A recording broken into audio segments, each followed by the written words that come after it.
En ce qui s'agit du climat, il faut savoir que la Côte d'Ivoire a pris des engagements fermes afin d'atténuer les émissions de gaz à effet de serre, et également de renforcer la résilience des populations face au changement climatique.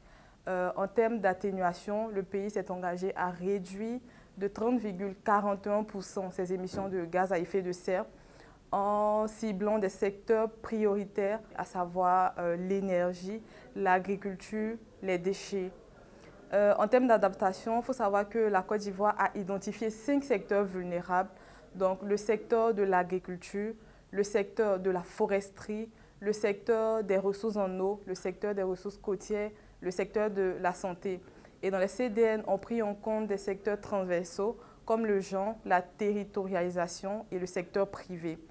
Donc, en termes de chiffrage, de mise en œuvre des contributions déterminées au niveau national, le coût global est de 22 milliards de dollars, dont 12 milliards de dollars en faveur de l'adaptation et 10 milliards de dollars en faveur de l'atténuation. Il faut savoir que la Côte d'Ivoire a une stratégie et plan d'action pour la conservation de la biodiversité.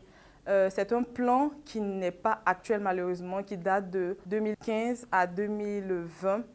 Et l'idée pour la Côte d'Ivoire, c'est de pouvoir actualiser sa stratégie et plan d'action pour la conservation de la biodiversité et qui couvrira une période beaucoup plus récente. Au niveau du changement climatique, nous avons le Fonds pour l'adaptation, le Fonds vert pour le climat et le Fonds pour l'environnement mondial. Donc des actions sont menées afin de permettre au pays de développer des projets structurants alignés sur les exigences de la finance climatique.